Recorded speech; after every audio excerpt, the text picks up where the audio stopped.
Rex Heuermann. I'm an architect. I'm an architectural consultant. I'm a troubleshooter. Born and raised on Long Island. Okay. Been working in Manhattan since 1987.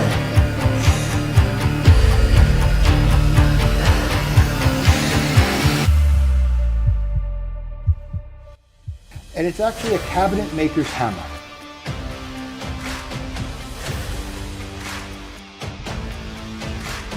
The work is not done here, but this is a major, major step forward. My reaction is, this is nuts. It's really, really crazy. You never know, you never know who your neighbors are, right?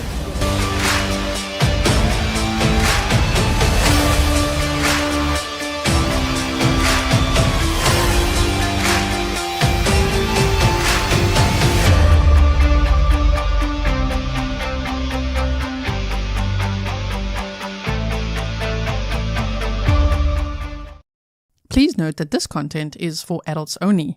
Viewer discretion advised. If you haven't yet, hit the subscribe, like, and share.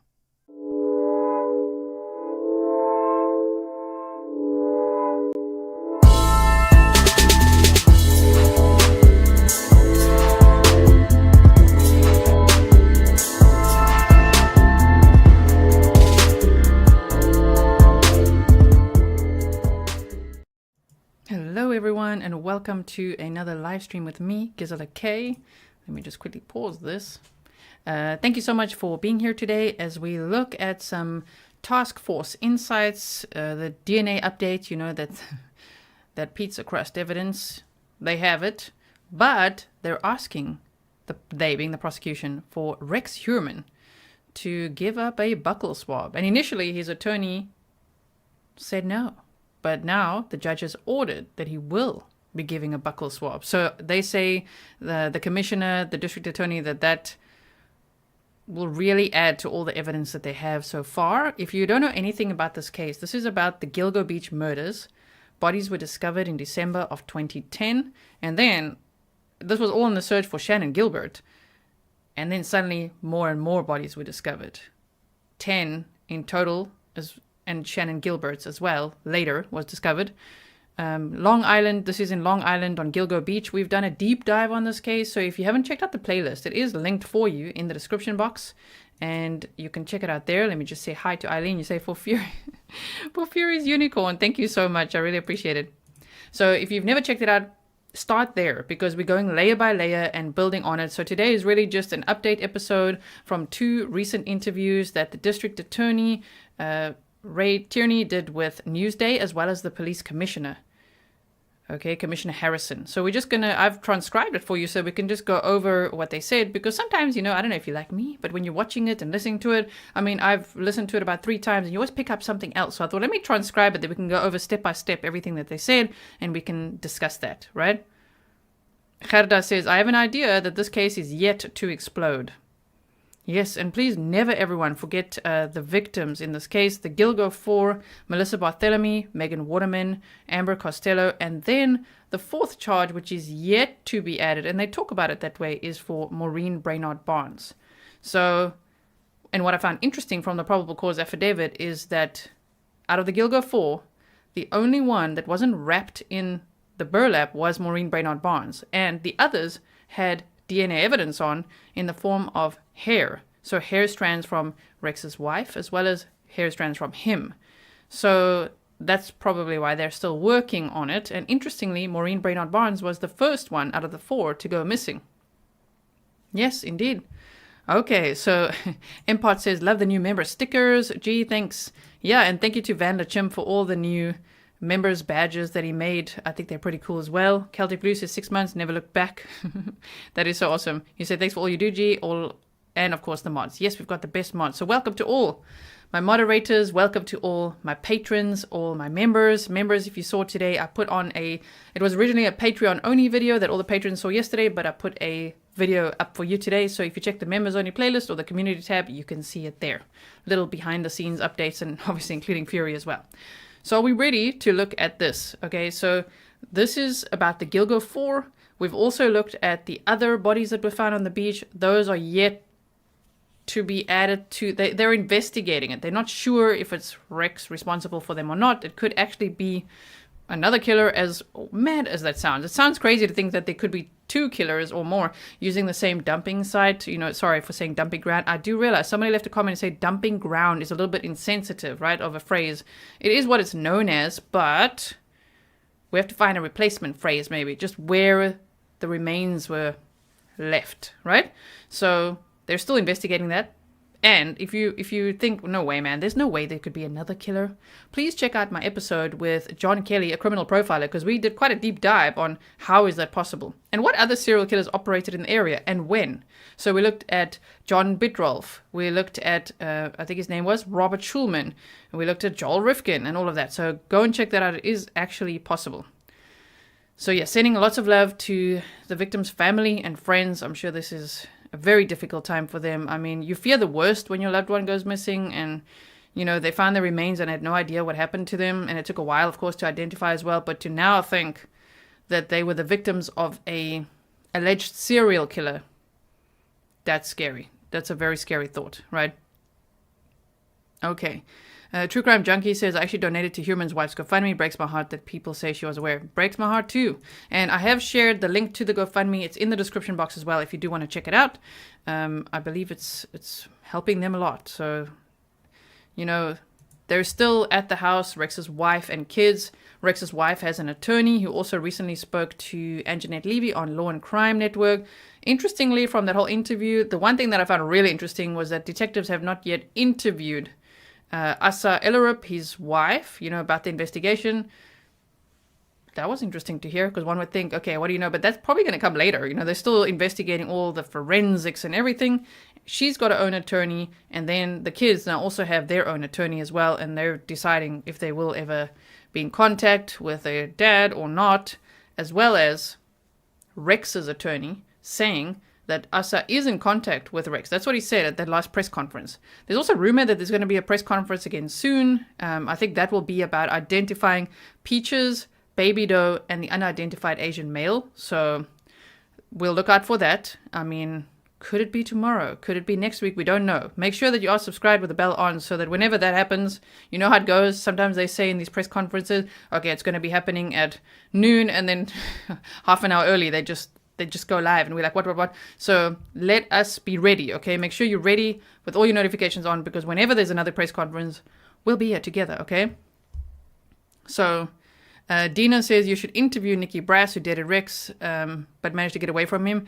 Well, she's been interviewed extensively. I've shown her TikToks, I've shown her interviews, and across the board, she's got the same story. So, I mean, I don't know what could be added to that, but I mean, sure, if anybody's watching like Nikki and wants to be interviewed, then reach out to me, grizzlytruecrime@gmail.com. You are welcome.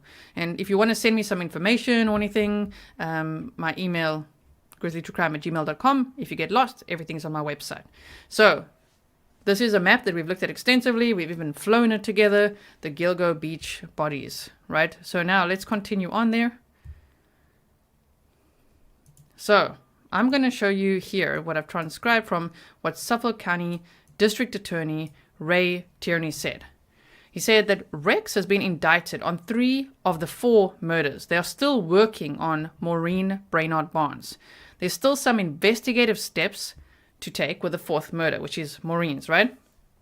He said that they came into the office, he came into the office in January of 2022, and then the task force was started on February 1st of 2022, and they identified Rex Heuermann as a suspect already in March of 2022. I believe it was March 14th or so is what he said. So the thing is, in the previous, I don't know if I would even call that a task force, the previous investigators, you know, there was, we don't want to bring up any politics and things, but there was corruption. I mean, James Burke ended up in prison for a whole bunch of other charges. We still haven't deep dived that whole thing, because it's actually quite a web to untangle. But the previous district attorney and James Burke, the police chief at the time, and all of that, there was corruption and distraction, and it seems like a bit of, I don't know, maybe not passion to solve this case. So now the task force came in, new task force, new district attorney, prosecutors on board, investigating everyone, and they did such a good job, because to think that they started January 2022, and by March they'd already identified Rex Heuermann as a suspect in these Gilgo Beach murders is incredible. Bringing the FBI on board and everything as well, right? Okay, hello everyone. So they said they've expanded the investigation to the other bodies on Gilgo. A lot of work is being done. So we haven't actually heard that yet. That was new we suspect they would, but to actually hear it from the district attorney was pretty nice. I put the links to the interviews in my description box if you want to go and watch it. I just, I would like you to support Newsday. You can subscribe over there and watch the interview over there. I just wanted to bring you this so we can actually discuss it like this. Welcome to Emmeline and everyone. Okay.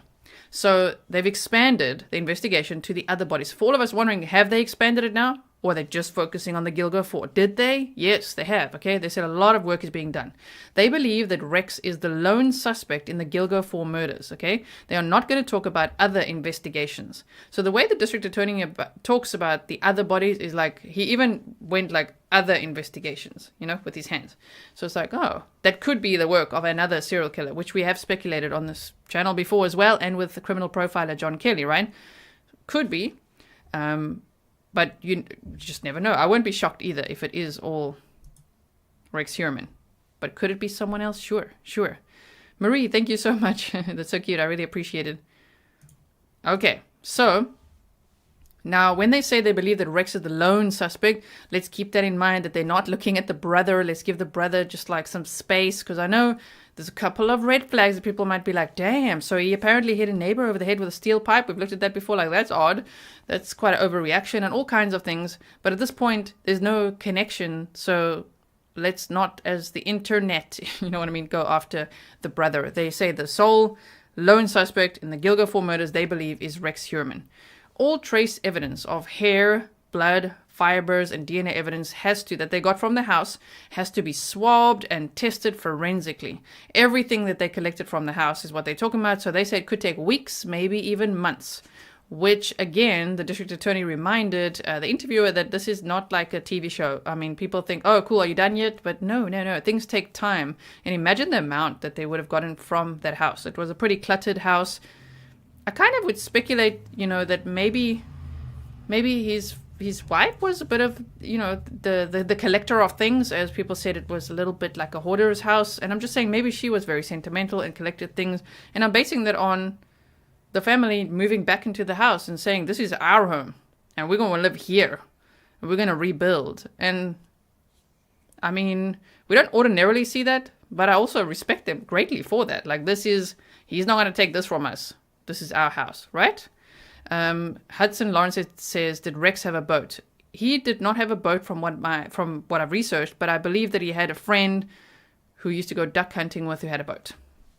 So they say the speculation is that the women were murdered in the house based on the hairs being found on the burlap. So there were 2 hairs from his wife and 1 from Rex. So they say transference is always possible. However, based on that, they're thinking the murders could have actually taken place at the house. Now, if the house is super cluttered and everything, I mean, some might think, well, why would he take them to the house? But remember, at the time, the family was away on holiday. Usually these were, based on the Gilgo 4, summertime murders. I don't know what else to call them, like summertime activities or something. Summertime murders, and while his family was away on vacation. He did not go with them, so he clearly got up to a lot of mischief when they were gone. And so he could have, and we don't know, would he have taken them, I don't know, is there like a back entrance or something where they don't have to walk through the whole house like that? All that kind of stuff. Shauna says, you're a real class act G. I've been here since 50K. Member for 7 months. So proud of your growth and success. Best mods on YouTube, hands down. Thank you so much. And I agree. We do have the best mods. We have the dream team of mods. Oh, my word. So thank you so much. Okay. And happy Grizzly-versary. Yes. So then they said there's no indication that he was working with anyone else whatsoever. Again, something to keep in mind. To leave the brother in peace. And also just to keep in mind, to leave the wife in peace. Some people are still on that, but they say they have records that show she was away on holiday. My mind doesn't go there, but I get that people want to rule out any possibility, but like, is the wife involved? I know there's serial killers that had wives involved. I know about those too, but this one, shame. I mean, the family, absolutely devastated. I'm glad that they've got some help, that they're rebuilding, and shame. I don't know what this would be like. Can you imagine? Whew. So they also say they're looking for DNA swabs from Rex Heuermann. They want a buccal swab which will be more accurate than the pizza crust evidence they have. So let me quickly show you this right here. I'll put it on here. They say the court finds the contrary. Okay, so wait. A judge has ordered suspected Gilgo Beach killer Rex Heuermann to turn in a DNA swab. The court finds that contrary to the defendant's contentions, there is probably cause to believe that the defendant committed the crimes charged and therefore a basis to compel the buccal swab. Suffolk County Supreme Court Judge Timothy Mazzei wrote in a decision on Wednesday. The swab is to be taken while Heuermann is in the presence of his attorney who had opposed it. Okay. Dina says, what is a buccal swab? It's like it looks like a earbud, and they just take a swab of the inside of your cheek so that they have that like saliva DNA evidence that they can then test. That's what a buccal swab is. The judge said a comparison of Heuermann's direct DNA sample with the mitochondrial sample from a hair recovered from one of the victims and the DNA found in the pizza crust outside of Heuermann's office will yield probative material evidence whether it is inculpatory or not. A direct DNA sample could also be entered into statewide and nationwide databases. Mitochondrial DNA is ineligible. Heuermann, a New York City architect and father of two from Massapequa Park, Long Island, was arrested on July 13th for the murders of 3 Gilgo Beach victims, sex workers Megan Barthélemy, Megan Waterman, Melissa Barthélemy, that's a typo here. Hey, ABC. Melissa Barthélemy, Megan Waterman, and Amber Costello. The young women disappeared in 2009 and 2010, and their bodies were found on Long Island in 2010. Heuermann's attorney entered a not guilty plea on his behalf. Heuermann's also the prime suspect in the death of a 4th victim, Maureen Brainard Barnes, who vanished in 2007. He's not been charged in that case. Investigation is expected to be resolved soon, according to sources. So that's what we have there, okay? So if we continue on, I think the buccal swab will, just help kind of, I don't want to say seal the deal because I know he's innocent or proven guilty, but just add to the evidence that they already have. Okay. So they say the Gilgo 4, how did they die? Because there is this rumor out there, and I think it's been said at some of the media briefings or thing. I'm not sure exactly where that crept in of the asphyxiation, but that was out there. I think it was from podcasts and things, but they say that they die from asphyxiation, where they strangled with the victim. And both the district attorney and the commissioner say they died from homicidal violence. The death was caused at the hands of another. There's no evidence that guns were used in the murders based on how the remains were found, because they say that's, would cause like bone to shatter. So the skeletal remains were obviously found, without gunshots and things like that. And they also say the task force brought in lots of professionals together to all work together. And they emphasize the together because previously, unfortunately, there was a lot of disconnect. A lot of departments and people that weren't getting on, like kind of like cliques and things, not really working together. Yes. Peter Pronzo says, yep, new SCPD, Suffolk County PD, Rodney Harrison, the police commissioner, and DA Tierney started the new task force within 6 weeks. They had ID'd a suspect. It's brilliant, isn't it? Yes, Lieutenant Peter Pronzo also worked for the NYPD, and he has a book called Harlem Raiders, if you do want to check it out. Okay, I'm always honored to have him here with us. And he's part of our fantastic mod squad. Thank you so much for all your insight. Okay, so let's continue on. Let me just quickly address Soulful Serenity Vision says, so grateful that your live post normally matches my SA time. South Africa, you guys, South African time, my fave time of day. Thank you so much, Soulful Serenity Visions. Okay, so we shall see. We know that they were also bound and they're wrapped in burlap. So I don't know. We'll have to wait for the trial to learn more. I'm sure we'll learn a lot more. I don't think it will be televised because they say in some counties there's no cameras in the courts, and I think in New York there isn't. So I don't know if we'll ever see the trial, but we'll hopefully learn lots from the discovery. So They said they were talented prosecutors and investigators actually working together on this investigation. They digitalized all the evidence in preparation for the arrest in court. So once they actually had identified, already in March of 2022, a suspect, they were like, okay, now let's get all the evidence from before, everything we have, all that information, and everything we're finding, and digitize it so they can very easily search for it. You know, they can put it all together in preparation for the arrest and court, which is good to know because they'll talk about it here. We wanted to have the sentiment out there that this is just business as usual. Nothing's really happening, especially because they knew that the suspect was following the investigation closely. So that helps us to know that, you know, when we saw the press conference from 2022, I think we watched that together because I started covering the case then already with Shannon Gilbert and the release of the 911 call. That was like huge news, like, oh my word, they actually released that, which we're going to go over as well. But to know that they were just there like, oh no, it's just, here we are, business as usual, new task force, but keeping it a little bit like on the down low in a way, as best they could, so that they don't tip Rex Heuermann off, that they're actually like really onto him, right? So they said they developed new leads with prosecutors there. There was new evidence brought into the investigation while they had a solid foundation of previous evidence. So they combed through everything they had. And then the question the district attorney says they kept asking themselves is, what else can we do? What do we have? What do we learn now? And what else can we do? Right? Okay. So they said the Chevy Avalanche that was seen at, this is so huge. Okay, let me just pause for this. This was a huge tip, right? Dana said, did they change the Grizzly logo? Please check out the community tab. I put a members only post on the community tab today to show you all the beautiful new members badges. Okay, so the Chevy Avalanche, you guys. The Chevy Avalanche that was seen at Amber Costello's house the day before she disappeared in September or on September 1st, 2010 was critical information. Now remember that Amber Costello's roommate, I think his name is David Schaller. I mean, I've seen two different accounts of this, but he was saying that he saw the car. I've also seen, I think it was from the A&E special, where he said that he actually went into the house and that this ogre-like man was there and shouting at Amber Costello, who had locked herself in the bathroom, and then he left and raced off and all of that, which is all very interesting.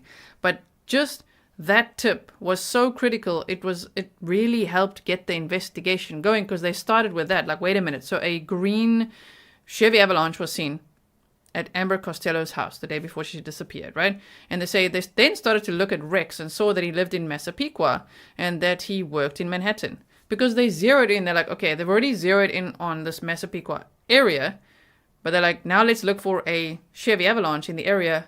Oh, damn, there's one. Okay. It belongs to this dude, right? Now, in 2015, remember that Rex actually gave that Avalanche to his brother.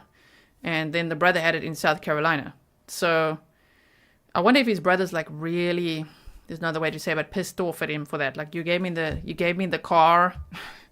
You know, if he looks back on that and like, what?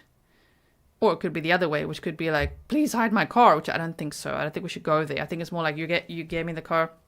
It was apparently a 2002 model, okay? But they said, they interviewed a lot of people, got a lot of information, kept everything low-key to never risk tipping the killer off. So after finding that Chevy Avalanche, they saw that Rex also lived in Massapequa Park and that he worked in Manhattan. So they had a lot of things that were starting to add up really quickly, right? Missy Sword, welcome. And Bubble Tea says, I remember about the Green Avalanche in the Lisk podcast. For the first time, and it stuck with me. The roommate mentioned it. Yes, so the roommate mentioned it on the Lisk podcast. And then I think on the A&E special as well, if you guys have seen it from 2015. I think that's where I've seen the roommate interviewed before as well, not? Oh, interesting. Kerry says the witness Dave is mentioned not by name in the bail request documents. Interesting. Okay. So I like that. What else can we do? This is what we got. This is what we learned. What else can we do? So let's continue on. I still like that. We wanted to have the sentiment out there that it's business as usual. Nothing to see here. While they're like zeroing in on this dude, right? They learned that Rex had a lot of burner phones attached to himself and a lot of fictitious email addresses, so they start digging into that. They associated 7 separate burner phones with Rex Heuermann. They then tracked the burner phone that he was currently using and managed to get into his internet searches. And I think that was also based on that surveillance. They included a picture in the probable cause affidavit. If you haven't seen the read-through of that, we read through the whole thing. I think it's in the video section, but it's all in the playlist, right? And I still sometimes re-listen because it really helps. There's a lot of information in that probable cause affidavit just to remind ourselves, right? So they could see that he was once again buying a burner phone, that he was apparently contacting sex workers. I don't know with which app or what, because since 2010, Craigslist actually banned the sex-related adverts. And so, yeah, they managed to see he's doing it again, and that must have really been quite scary. Like, what if he strikes again? Like, this guy's literally still behaving the same way. Chris says, love your members, only stuff, especially your raw feelings or shopping vid, trying boba tea for the first time today. I love being a Grizzly. Thank you so much, Chris. Really appreciate it. So, they say, they then tracked the burner phone that he was currently using and managed to get into his internet searches, and we saw a glimpse of that, and I'm sure there's going to be so many more, right? Oh dear. Already what we saw from the probable cause affidavit was really bad. So then they said he searched the Gilgo Beach murders investigation over 300 times in 14 months. That's what I'm saying. They show us like a little list, but over 300 times in 14 months. He was obsessed. Kerry says Grizzly True Crime, and the car is mentioned being seen at the altercation or ruse, as they called it too. Thank you so much. Yes, I think we've been through that document as well. Yeah, so see, we can always go through documents again and remind ourselves. So they say Rex was first identified March 14th of 2022. The more they looked at him, the more compelling the case became. The task force should get credit for cracking this case. So the question was, well, who should get the credit? And he said, well, the task force. It was solved by the task force. District Attorney Tierney will be trying this case himself. He met some of the victims' families and feels very close to this case. He knows the case extremely well, and so he would be the best one to actually try this case himself. He's going to be the prosecutor, right?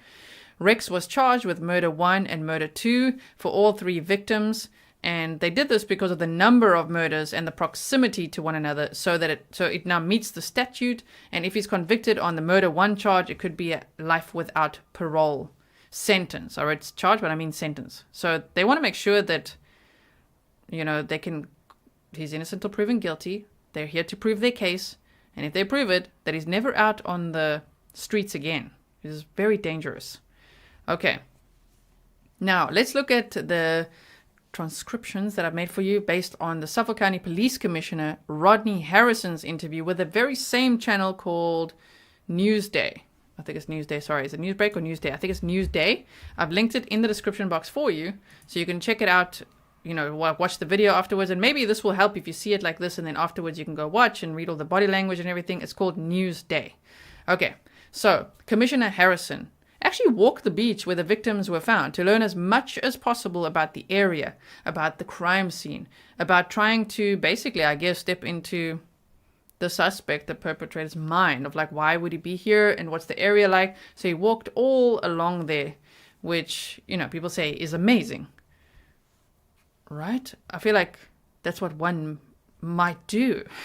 But as the police commissioner, it's great respect to him for going out there and taking it all in. Okay, and so they assigned investigators to solely focus on this investigation. So now he was telling us the strategy, some task force insights, like how did they actually do this, right? So he said a lot of investigators were out there catching cases and also looking at this one, and he decided, no, you're going to focus on this. So he got investigators and assigned them to only this. This is what your focus in is 24/7, 365 here. I think that really did help, right? So they assigned investigators. Yes, the Commissioner Harrison and DA Tierney actually worked together in the past. So I guess they would be a very strong team because they would have built rapport from the past, and they knew this is going to be, we're going to do good work here. Alexander says Newsday is a popular Long Island newspaper. Yeah, I've seen the articles, but they got a YouTube channel now too, which I'm always grateful for as well. When people go to YouTube, I wish more of the courtrooms, more of the sheriff's departments can get on board with 2023 and beyond and get on YouTube. Have a YouTube channel for your courtroom. Stream your trials there. You know what I mean? Get that Zoom link going on. That'll be amazing. So, Peter Pronzo says, suspect apparently getting nervous about the well-publicized new task force, hence all his inquiries. Exactly, yeah, he started getting really paranoid. If you guys remember, he was actually Googling, like the investigation for 2022, LISC update 2022, 2023, and saying that the new task force could solve the case with cell phone data. So, interesting, technology caught up with him. So the FBI was actually initially reluctant to join this task force based on past relationships where they were not kept in the loop of the case and the investigation, which just tells you how cliquey and some parts corrupt and everything the previous bunch were. You know what I mean? And it's not everyone. There would be a few bad apples ruining it for everyone. But damn, the FBI was also like, nope, we don't want to get involved. No, thank you. And so the Commissioner Harrison told them that he needed them and assured them that they would be kept in the loop during the entire investigation. Kerry says, walking the scenes is ultra important, gives context and ability to see the scale, terrain, space, and how overlooked it truly is. Exactly. That's also why we tried, I'm in the Netherlands, right? Which is not New Zealand, it's Europe. I'm in Holland, you guys. Like Amsterdam, I don't live in Amsterdam. I'm not far from it, though. But that's where I live, in case you didn't know. If you thought all this time I'm in New Zealand, I'm not. The Netherlands.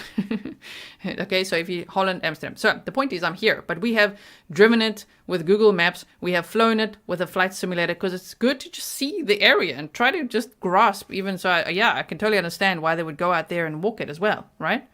I'm sure they've got drone footage and they walked it and they've got everything possible. So then the FBI, they were like, okay, we're joining. Which was brilliant because of their CAST team, the cell phone analysis, I think, survey, CAST, right? All the cell phone data coming together because that really helped as well. Okay. So, interesting. Sassy Nana said that the video on the sister speaks out on Miami is behind a YouTube wall. I don't know. Can we get it? Where do you get it from? What do you mean? Send it to me. So, they say... So the FBI came on board, and then Commissioner Harrison decided to release the 911 call of Shannon Gilbert. That's where I started covering the case, because I'm like, whoa, like 13 years later, they're actually going to release the 911 call? Damn, I think it was actually 12 years later at the time, because this was in 2022. Yes? And we were all there, if you were there. Maybe we weren't all there, but there were some of you who are original Grizzlies, OGs, that were there with me, and we listened to that call. If you haven't seen that episode, it's still on the playlist. You can still go watch it and listen to the call and everything, but that was huge news. I was like, oh my word, finally, because there was so much secrecy around this call and what happened to Shannon Gilbert. It's still, to some, a complete mystery, but the commissioner said that they truly believe it's an unfortunate incident that happened. They truly believe she was not in the right frame of mind, that she was running, she ran into the marsh, and that she drowned in the marsh, or that she became a victim of the elements. Of course, the Shannon Gilbert's family attorney does not believe that. They talk about the hyoid bone and that she could have been strangled and all of that stuff. And there's a lot of red flag people from the house she was at and just everything. It's a very interesting case as well. So, but anyway, when they released the 911 call, that really did reinvigorate this entire case because we hadn't heard much about it. I've only been on YouTube since the end of June of 2021, but they're already then in 2022. I'm like, whoa, when I saw that, I'm like, oh my word. They released this call. Let's listen to it. I couldn't believe it. So yeah, and it really was like, oh man, what is going on there? What happened to her? So, just checking. Yeah, Alexander says, respectfully disagree with law enforcement on Shannon. A lot of people do. I'm not too sure what to think. Right? Playing the 911 call built trust with the community and changed the investigation in the right direction. And I must agree with that. Because it started all up again. It was really like, can't believe after so much time and asking them to, and the family hadn't even heard it, then they released it. They said they re-examined old evidence, which then led to the capture of Rex Heuermann. Commissioner Harrison sat down with John Ray, the attorney for Shannon Gilbert's family, to hear what he had to say, because up to that point, like, it was almost like they were like, no, dude, we don't want to hear what you have to say. He's like barking on the side there, you know, very passionate. And they just like, nope. So with the new task force and the commissioner that came on board and the district attorney, they're like, okay, tell us. What do you know? What do you have to say? So they actually listened to him as well. They had a liaison to interview anyone that may have been involved in sex work between 2007 and 2011. They looked at anyone they had in custody before, all of that, okay? So they worked so hard. I mean, the district attorney also said he works 6 or 7 days a week, and I can only imagine how much work they put in. They released the video then. The next strategy was release the video of Megan Waterman so that they can show any bit of info could actually help. They wanted the tip line to get reinvigorated, right? And so they released that last scene footage of Megan Waterman, which if you haven't seen is also on the playlist. We've looked at that before. They then doubled the reward on the Crime Stoppers tip line from 25,000 to 50,000. So I'm hoping that any law enforcement watching this, wherever they're from, could maybe learn from all of this too, of like what to do if a case does seem to have gone maybe cold, or it's like, oh man, we need renewed public interest. Maybe these are some of the things they can do. Release some of the evidence. You want to keep things close to the vest, but sometimes it might be helpful to release some of what you have and then increase the reward and, you know, build trust with the community and invite the community to continue to give you tips, right? Okay. So, Johnny said, need to know more on Shannon's driver. I mean, there's so many red flags there. We looked at that case. There was, you know, Joseph Brewer's house. I mean, James Burke could have been there, which was a police officer that went to prison. And I mean, like, whoa, was he there or not? Never mind that Peter Hackett, the doctor, Michael Pack, the driver. There's a lot. So if you don't know about that case, Shannon Gilbert's case is very interesting. And with her going missing, it really sparked the search, which is ultimately what led to the discovery of all these other bodies. Looking for one lady led to finding 10 other bodies. That is unbelievable. What a shock, right? They were actually, when they first found the first set of remains, they thought it was Shannon Gilbert. They actually had a press conference saying, we believe that it's Shannon Gilbert. And I'm like, whoa, that was bold. Because after that, they're like, okay, it's not her. And also, oh crap, we found like 10 bodies in total. That's so hectic. And only later they found Shannon Gilbert's body, right? In that Oak Beach community, not far from Joseph Brewer's house. Okay, so then They said Shannon Gilbert, they believe it's a horrible accident that she ran into the marsh and drowned. The Chevy Avalanche. This is also, as you heard, what the district attorney said. Now the police commissioner says the Chevy Avalanche was key. They were able to access a certain type of database that helped them track down a green avalanche in Massapequa. They started looking into Rex Heuermann's lifestyle. Can you imagine how long they watched him, right? Wow. Scott Briggs says, I'm shocked at all the nefarious activity in Gilgo in the past 2 years. Being from Long Island, it's not an area one would really expect a lot of crime to go on in, right? So then, why Massapequa? Because the cell phone data led to that being an area that they'd zoned in on. So that's based on that whole FBI cast team and all the information, everything they had, they were like, huh. And where some of the victims' phones had pinged and all of that kind of stuff, right? So they still have 6 other bodies that they need to identify who the killer is. And recently they've actually identified one of the bodies that we had no idea who it was. Apparently they had already done that in October of 2022, but they had a press conference recently that we watched together where that was the body of Karen Vergata, who went missing in 1996, I believe it was. And so they've identified her publicly. And the rumor is that they're soon going to be identifying Peaches, Baby Doe, and the unidentified Asian male soon as well. Which I really hope that they did say they're committed to make sure that all the victims get their name back, that they're all known who were they, you know, and to bring closure and comfort to their families. As hard as that is, I think no answers, especially at this point, are worse because there's an alleged serial killer tied to 3 out of the 4 Gilgo 4 murders, and they're still busy with the 4th. Lots of work to be done. And imagine the others. The investigation has expanded to see if they're also part of. And we also don't know if Rex Heuermann, who's innocent or proven guilty in a court of law, changed the location of where he was putting bodies. Because what did he do between 2010 and 2023? He was still buying burner phones in 2022, so that didn't change. Craigslist changed. Maybe things got harder for him to connect with people in the same way. But what did he do in that whole time, right? Did he really have a cool-off period of 13 years, or what did he do? Okay, so Rex was continuing to contact sex workers. They were concerned that he would attack again, and they were concerned about information getting back to Rex. They came to the determination that this is the day we bring this man down. Can you imagine the adrenaline and everything when they decide, okay, this is the day that we're going to bring this man down? And then they remember, we saw the arrest video, it's on the playlist too, where he was just walking away from work, probably to Penn Station to go back home. And then they all like walked towards him and surrounded him. There was a whole circle of people around him. Looked like Men in Black, you know, just like, okay, you're arrested. And he was very surprised, yes. So Anne said, dumbest thing old Rex did was use all his carefully set up burner email accounts from his home computer. I know, right? Rexy, your home computer specific IP address ties you to the email account transmissions. That is so true, Anne. Oh man, these things that they do. Lenny, thank you so much. I really, really appreciate it. And thank you for always sharing all the lovely posts on Twitter, Lenny, and for all the retweets and everything. We've got a really great Grizzly Twitter crew.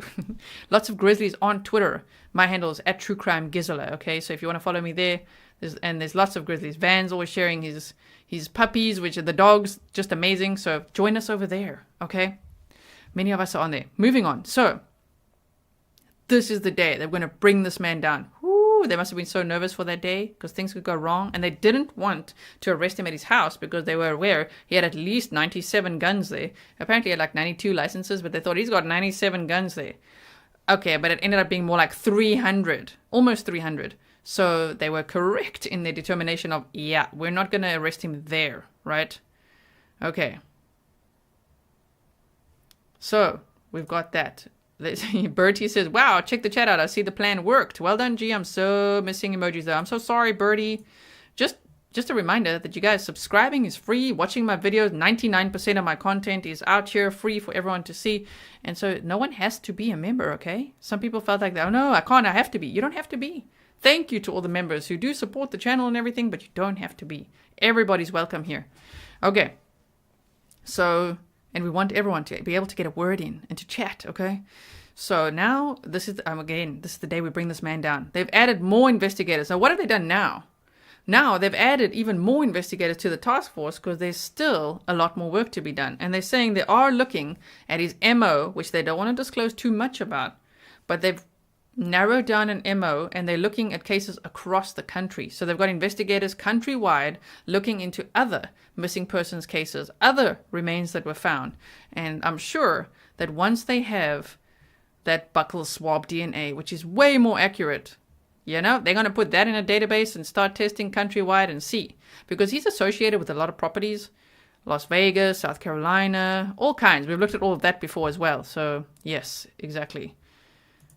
Kerry says, looking into it, I truly think aside from corruption, some law enforcement officers were using escorts or sex workers and didn't want to be outed, and escorts not seen as valuable. The task force want perfect now. Yeah, true. I mean, that James Burke was caught with, some people say snuff films, but like stuff in a duffel bag and his gun and with the sex worker and all this stuff. So yes, they probably, if any of them were engaging in that, they want to keep that on the down low, right? That is true as well. Kathleen says, G always posts links to Twitter when she's going live if your YouTube notifications are being naughty. Yes, if they're being naughty, you could either be on Patreon or if you, I always post everything on Twitter as well. So if you guys follow me there, you'll get them there. Okay. And Grizzly Cat also posts she makes really nice posts so that you know exactly what's happening, where, all the hashtags to use and everything too. Okay, so more investigators to the task force. Countrywide. So the work, people think, oh cool, he's been arrested now, that's the end. No, it's only the beginning. It's only the beginning. So the police commissioner, Rodney Harrison, said, I can't talk about if he was preparing to kill again, but he's somebody that was still engaging in activity that was disturbing. Be it his internet searches, be it engaging in other activities that he shouldn't be engaging in. We were able to bring comfort to 3 families. We are very close to a 4th one. Very close to Maureen Brainard Barnes, right? To bringing closure to that family. And they've been waiting a long time. They were so frustrated throughout this investigation. Okay, but we still have more work to do to identify the subject or subjects that were involved with the other bodies that were discovered. That is what the commissioner said. Yes, welcome to all new faces in here. There's some new people I see in here. Really appreciate you all being here. Make sure you do subscribe and become part of our wonderful Grizzly true crime community. So Commissioner Harrison says that they are investigating the other 6 bodies found on Gilgo Beach, and they're not sure if Rex is responsible for them. Time will tell.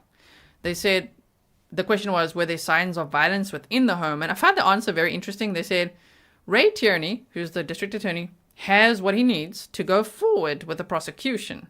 They are working with the medical examiner's office, state police, recovering items from his residence and storage facility, and they have the Avalanche from South Carolina. So they're saying they have a lot of evidence and they've collected a lot of things at the house. And remember, there was a medical examiner on site when they searched the storage, one of the storage rooms, the storage facilities, right? Which is not quite normal. Someone actually emailed to say that they are a medical examiner.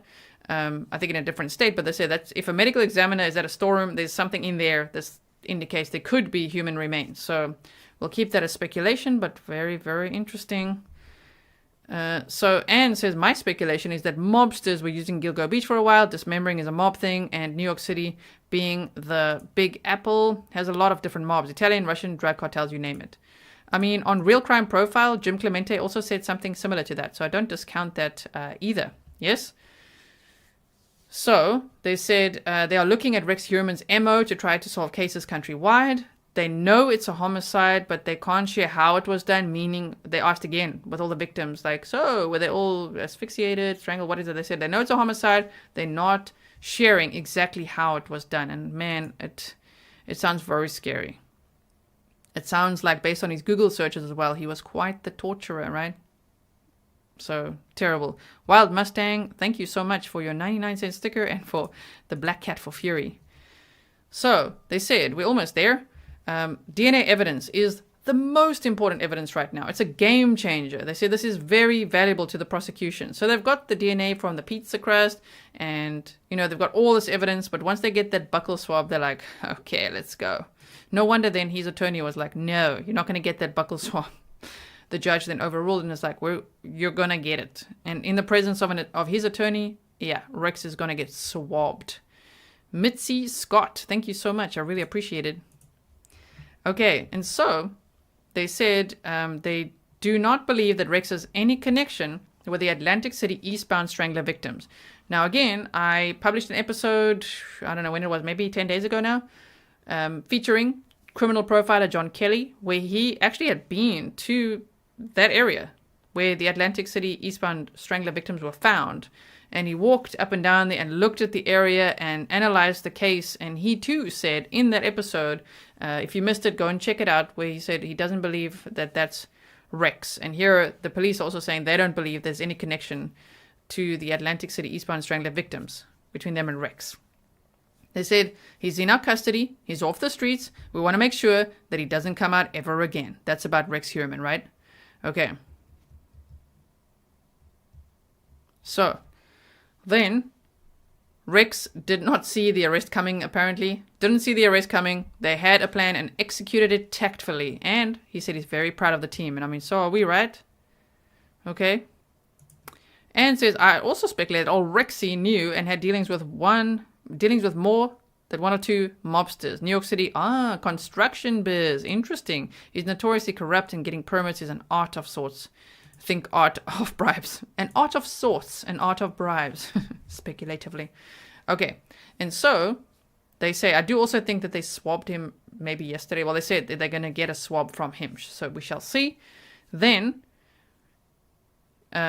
Steve Bellone, the county executive, is term limited, is what they said in the interview, right?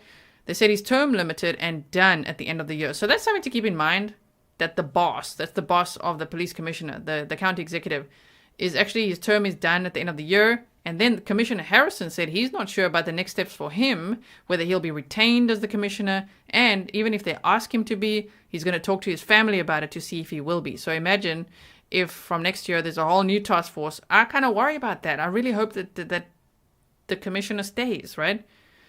And he said that whoever the new leaders may be, if it isn't him, right? He says they should keep the task force. Anyone who gets rid of the task force or, doesn't put them at the forefront, they shame on them, because they crack the case, they know a lot, and they should do that. So I really hope they will. D's Creative Hands Crochet is his most interesting and thorough channel on YouTube. Thank you so much. I really appreciate it. So yeah, that was like, oh man, it's going to be new management again. Oh no. Anyway, we'll have full faith in them. Okay, we got their back. Whoever they're going to be. I just do hope that it's still I think they've done such a great job that when they do such a great job, that the task force comes together. We've got the district attorney, the police commissioner, the boss and everything coming together. Man, to see some of them move on then because they're term limited and all that. Oh no. We want to keep them all there, right? So again, please remember that this case, I know that Rex, I mean, it's very hard to not put him in the spotlight because it's like, damn, 6'4", huh? Massapequa Park, living in plain sight, bragging to people on dates about have you heard of the Gilgo beachman? All of that. It's unbelievable. I mean, New York City itself is already of international interest, right? Everybody knows New York. We see it in all the movies. I'm talking for foreigners too, yeah, like me. And I've been to New York many times, but like, whoa, New York's already like, oh my word. But then to think of this unsolved case for 13 years, and then in the end, like, it's not the end yet, but you know what I mean? They arrest a 6'4" guy, an architect that had an office on 5th Avenue, New York, living with his wife and 2 kids in plain sight, very close, 6 miles from Gilgo Beach. Oh my word. Rexy says, please don't call him Rexy. Sorry about that, Rexy55. I was just reading a message out. Is that for the chat? Chat, don't call him Rexy. I think John Kelly also called him Rexy. Jenny Rose says, big ups from Chicago. So I will finish my sentence in a moment. Thank you so much, Jenny Rose. My sentence is, I know it's easy to focus on the ogre, on Rex, on this unbelievable case and this dude that they caught. But of course, we must remember that this is about the victims and their families. It's always the focus here on Grizzly True Crime. It's what I call laser beam focus, okay?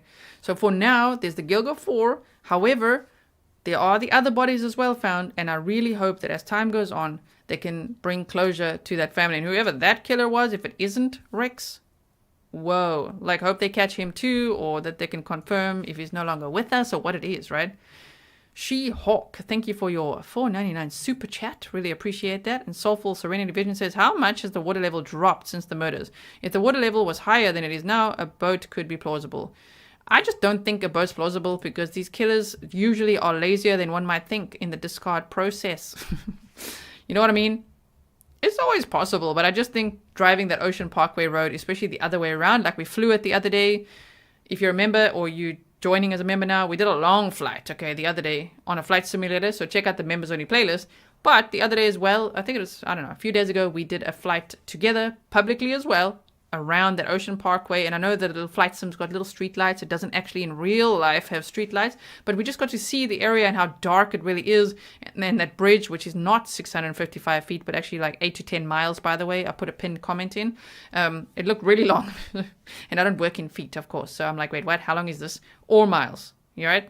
Kilometers. Okay. But anyway, that long bridge going from his house that way around makes total sense to me, especially where the bodies were placed. Driving that way and being on that side of the road, that makes total sense to me. So check it out if you haven't yet. Okay?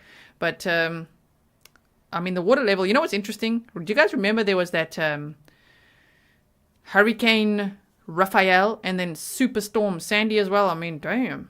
It's amazing that after all this time, they were still able to find everything, the remains there and everything, because that was a very stormy time in the area, right? So, yes, okay. So, yes, let's not forget the victims and their families. That's what I'm saying. And all of them. Right now, I'm showing the Gilgo 4 on screen because that's what they say Rex and this investigation is about right now. All right, so that would be my presentation. I just want to see, I think I had one more thing for you here, which would be, I just wanted to show you the county executive whose term is limited and he'll be done, I think, at the end of this year. It would be Steve Bellone, was sworn into office as a Suffolk County executive on January 1st, 2012. He's the 8th county executive in county history. He previously served as Babylon Town Supervisor from 2001 to 2011.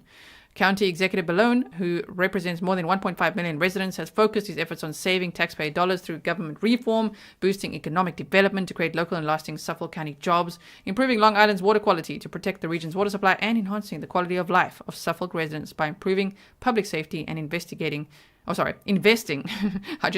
investing in county parks and roads.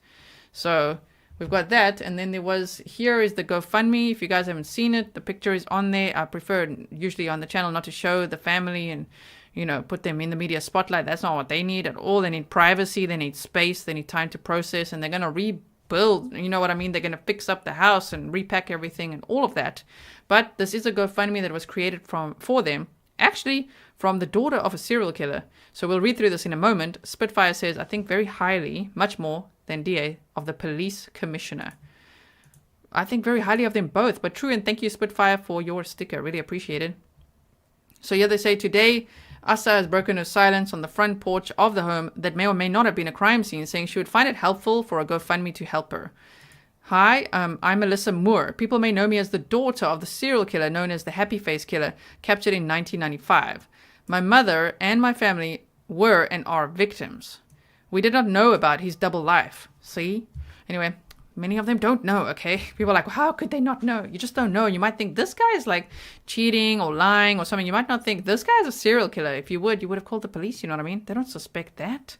And so they say, my mother and my family were and are victims. We did not know about his double life. I've waited to create this GoFundMe as I didn't want to offer support if she would not want it. I need Asa's consent. Today, I have an opportunity to use my voice to help Asa, who isn't in a place to speak about the terror and horror that she and her family are experiencing at this moment. While people may assume that Asa has the funds to start a new life, the assumption is just that. We don't know the financial and verbal abuse she may have suffered. Imagine. It could be, you guys. In solidarity. Oh, wow. I'm getting stuck on that one. Solidarity, I kindly ask that you share this link on social media, make a comment of support, or share $1 or more if you're able to. The funds will go through the law firm representing Asa directly to her as the beneficiary, then for her to decide how to disperse according to her needs. For clarification, edit 8323, the funds are to support Asa and she can direct on what is her highest priority. Basic needs for herself and adult children. To restore the home to whole, as evidence collection damaged or destroyed many critical household items, and any other needs that she may have that is not listed. Your comments of support will be shared with Asa. Updated August 3rd, 2023, close to hitting 25,000, the goal, and upping the goal to 50,000. So they're actually right now at 41,000. Wait, I'll show you. Okay, go like this. 41,089 out of 50,000. So the link is in the description box if you do want to donate there. Panda Place, thank you so much from home. Oh, it's from ZAR. That means South African Rands, you guys. Thank you so much for the ZAR. Really appreciate it. So we've got that. And there's one more thing I wanted to show you, which was... Is it this one? Yeah, look at this. We didn't talk about this before when it happened, but as they say, suspected Gilgo Beach killer Rex Heuermann gives off icy stare in court as prosecutors hand over a massive amount of evidence.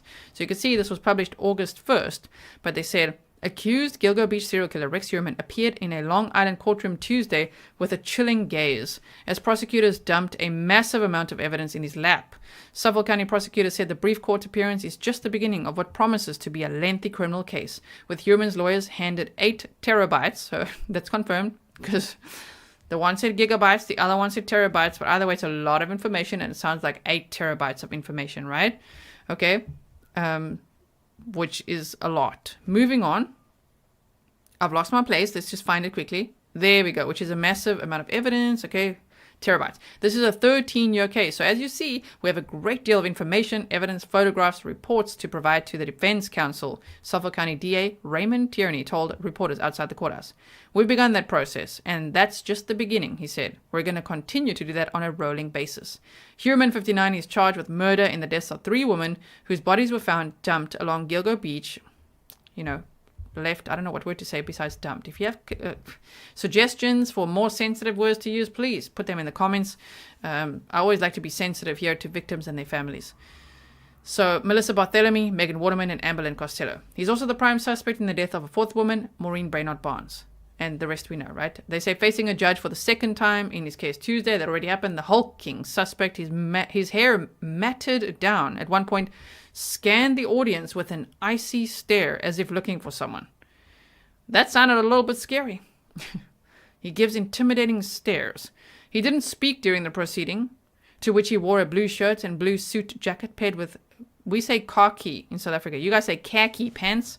Khaki pants. Oh, there we go. EAM said dump site equals victim disposal site. Victim disposal site. Okay. Kay Rosie says, I thought I heard that Maureen was restrained with a monogrammed belt. I believe it was actually Karen Vergata that was restrained with that belt that was had the initials on. Right? Okay. Victims remains left at. Okay, now victim disposal site. Thank you so much, EAM. You guys are like khaki? He was wearing khaki pants with grenade pockets on the sides and his hands handcuffed in the front. Okay. We do like to see that. Cuff him. Innocent till proven guilty. We know. Okay, so that's what we have there. That's the only update really that I wanted to share with you. So Joy says maybe placed and not dumped. Buried, hidden.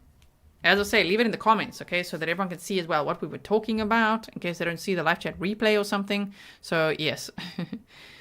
So, I hope that was informative for you. If you want to go and check out those interviews where they're actually like on camera talking and being interviewed, go and check it out on Newsday. The links are in the description box. Go show them support. Say that you are from Grizzly to Crime if you want to.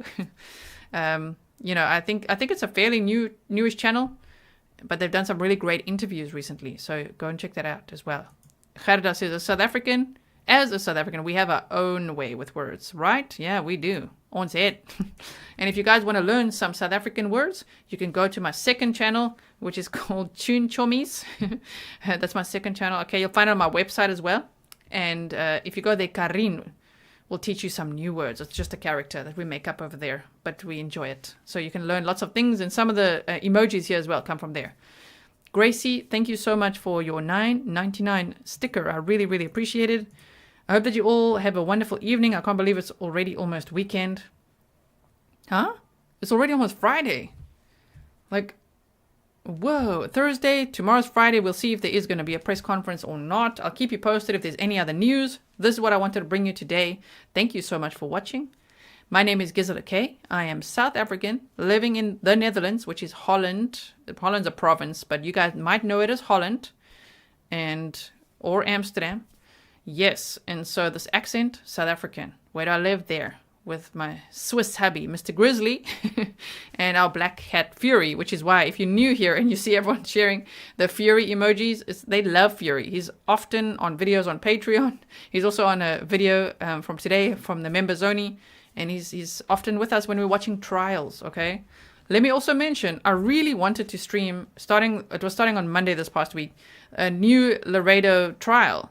But unfortunately, the judge doesn't like cameras in the courtroom, and so they don't have cameras in the courtroom. It's not that it's banned. They just don't have cameras in the courtroom in this trial. So I'm so sorry about that, because I wanted to cover it. It's about a lieutenant's son who murdered his pregnant girlfriend. So, yes, we're not covering that right now. Right now, we're deep diving the Long Island serial killer case, and we've looked at Gilgo Beach murders. We've looked at two very interesting cases this past week. So check out the live stream replays that I did if you missed some of those. There was a serial kidnapper that we looked at.